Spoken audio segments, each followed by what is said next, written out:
Hello दोस्तों, स्वागत है आप सभी का अपने YouTube चैनल जैकपुर पे। तो आज के इस वीडियोस में हम लोग क्लास 9 का विज्ञान का सेट 2 करने वाले हैं। इसके पहले भी सेट 1 अपलोड कर दिया गया है। यदि आप लोगों ने नहीं देखा है तो चैनल के डिस्क्रिप्शन में जाइए, वीडियो के डिस्क्रिप्शन में जाइए, वहाँ पे आपको मिल जाएगा।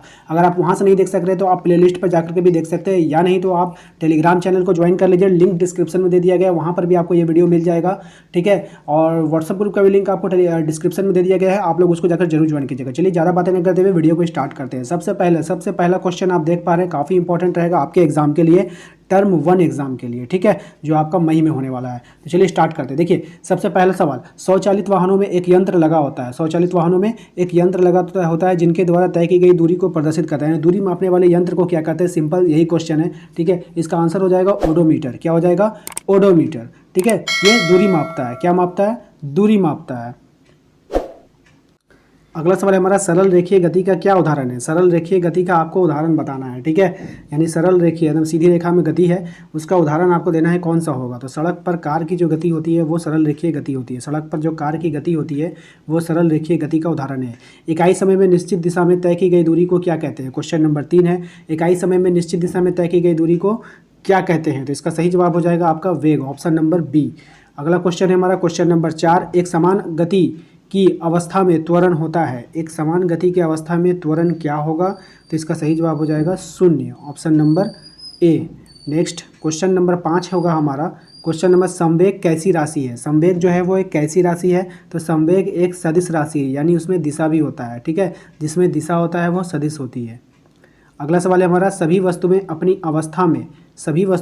अवस्था में परिवर्तन का विरोध करती है, ये गुण क्या कहलाता है? सभी वस्तुएं अवस्था में परिवर्तन का विरोध करती है, यह गुण कहलाता है आपका जड़त्व। जड़त्व गुण के कारण जो है वो अपनी स्थिति को बनाए रखता है और अपनी अवस्था में परिवर्तन का विरोध करता है।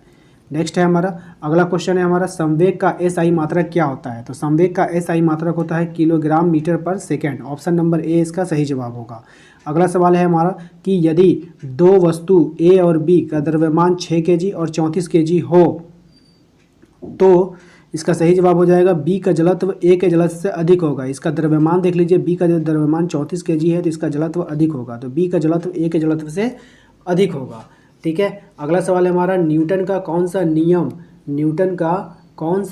गति का वास्तविक नियम है? तो न्यूटन का कौन सा नियम है? न्यूटन का द्वितीय नियम जो है गति का वास्तविक नियम कहलाता है, ऑप्शन नंबर बी इसका बिल्कुल सही जवाब होगा।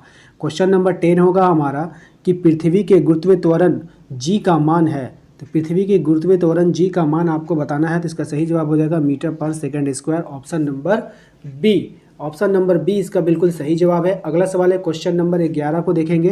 क्वेश्चन नंबर 11 में कह रहा है कि पृथ्वी सूर्य के चारों ओर चक्कर लगाती है, यह किस बल के कारण संभव होता है? तो पृथ्वी सूर्य के चारों चक्कर लगाती है, यह गुरुत्वाकर्षण बल के कारण संभव हो पाता है। अगला सवाल है हमारा, सापेक्षिक गुरुत्वांक जो है, गुरुत्वीय स्थिरांक जो है जी का मान आपको बताना है ना? तो ये गुरुत्वीय स्थिरांक है, जी है, ये बड़ी जी है, एक छोटी जी होता है ना, तो ये हमने बड़ी जी का मान बताना है, तो इसका हो जाएगा आपका option number C, newton metre square प्रति किलोग्राम स्क्वायर। इसको याद रखिएगा, ये दोनों सवाल काफ़ी इंपॉर्टेंट है, छोटा वाला जी और बड़ा वाला जी दोनों आपका इसी सेट में आ चुका है। नेक्स्ट है हमारा, यदि दो वस्तुओं के बीच की दूरी को आधा कर दिया जाए तो उनके बीच गुरुत्वाकर्षण बल किस प्रकार बदलेगा? तो इसका सही जवाब हो जाएगा 4 गुना बढ़ जाएगा। अगला सवाल है हमारा, द्रव्यमान का मान सभी जगह क्या होता है? तो द्रव्यमान का मान जो होगा वो सभी जगह क्या होगा? एक समान होगा। द्रव्यमान का मान सभी जगह क्या होता है? एक समान होता है। अगला सवाल है क्वेश्चन नंबर 15 में कह रहा है कि दिए गए चित्र में पदार्थ की किस अवस्था के कणों को दिखाया गया है? ठोस, द्रव, प्लाज्मा या गैस? तो ये जो होगा हमारा ठोस होगा। क्या होगा? ठोस होगा। ठीक है, तो यहाँ पर आप देख पा रहे हैं कि इस फिगर में आप देखिएगा बीच बीच में खाली जगह खाली है ना, ये गोल गोल गोल गोल है, बीच में खाली जगह खाली है। तो खाली जगह तब छूटता है जब कोई ठोस आपस में मिलता है। ठीक है, ये ठोस को जब आप मिलाइएगा तो बीच में रिक्त स्थान पड़ ही जाएगा। अगर वो द्रव रहता तो द्रव जो है सब जाकर क्या होता है? एक दूसरे से सड़ जाता है। ठीक है ना, गैस भी एक दूसरे में सड़ जाता है, प्लाज्मा भी एक दूसरे में सड़ जाता है, लेकिन यही ठोस के कारण जो ये रिक्त स्थान हमको दिखाई दे रहा है, तो यहाँ पे आपका ठोस हो जाएगा। अगला सवाल है, अगरबत्ती की सुगंध को दूर से ही मिलती है, इस पदार्थ के कण के किस गुण का पता चलता है? यानी कि उसके जो सुगंध दूर से ही पता चल जाता है कि किस गुण के कारण होता है। ठीक है, तो ये होता है पदार्थ के कण निरंतर गतिशील होते हैं, यही गुण है। ठीक है, अगला सवाल है हमारा, निम्नलिखित में से किस पदार्थ का विसरण गति तेज होती है? तो किस पदार्थ की जो विसरण गति होगा वो तेज होगा? तो ऑक्सीजन का। किसका होगा? ऑक्सीजन का। नेक्स्ट है हमारा वायुमंडलीय दाब 1 kg ठोस उसके गलनांक द्रव्य में बदलने के लिए जितनी उसमें ऊर्जा की आवश्यकता होती है उसको क्या कहते हैं? तो उसको हम लोग कैसे हैं आपका ऑप्शन नंबर सी संलग्न की गुप्त ऊष्मा। क्या कहते हैं? संलग्न की गुप्त ऊष्मा।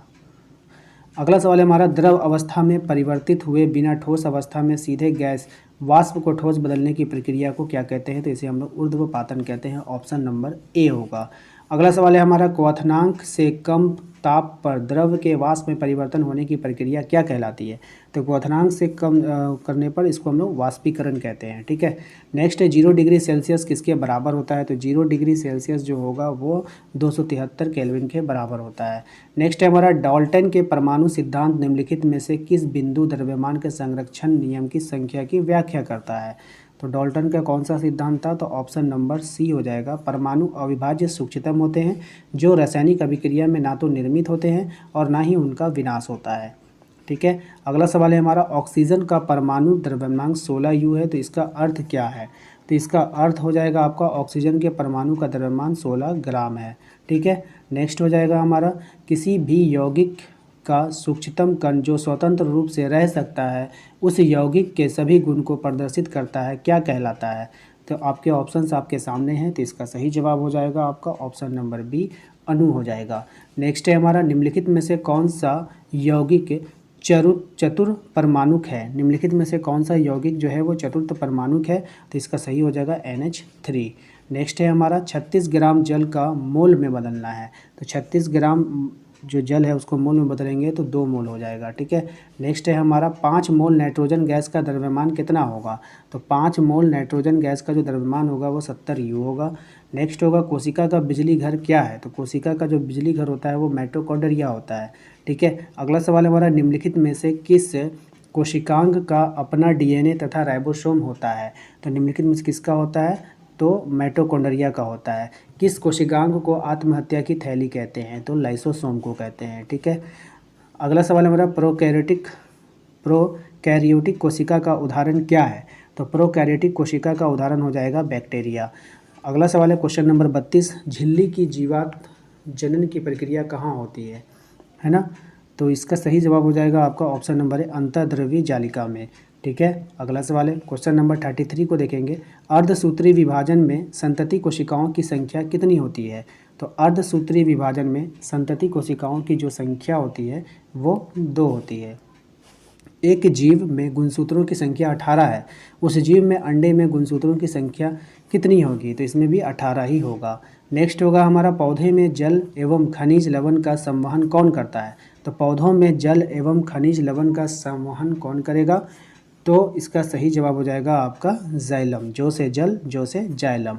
और अगर खाद्य पदार्थ बोलेगा तो खाद्य पदार्थ को हम लोग फूड बोलते हैं, और F से फूड, F से फ्लोएम हो जाएगा। ठीक है। ये खाद्य पदार्थों में चला जाता है। नेक्स्ट हमारा रक्त एक ऊतक है, रक्त एक कैसा ऊतक है आपको बताना है। 36 नंबर सवाल है हमारा, तो ये एक संयोजी ऊतक होगा। अगला सवाल है हमारा अस्थि एवं मांसपेशी को जोड़ने की रचना क्या है? देखिए ये सवाल आप लोगों का सेट 1 में भी था, सेट 2 में भी आपसे पूछा गया था, यानी इम्पॉर्टेंट है, तो इसका हो जाएगा टेंडेन हो जाएगा। ठीक है। अगला सवाल है हमारा पैरेंकाइमा जिसमें क्लोरोफिल होता है क्या कहलाता है? ठीक है। तो इसका सही जवाब हो जाएगा क्लोरेनकाइमा, है ना? दोनों का नाम देखिए सेम टू सेम मैच करता है, तो आप लोग याद रख लीजिएगा क्लोरेनकाइमा। किस ऊतक के विभाजन से पौधों की लंबाई बढ़ती है? तो किस ऊतक के विभाजन से पौधों की लंबाई बढ़ेगी? तो विभज्य ऊतक से। किससे बढ़ता है? विभज्य ऊतक से।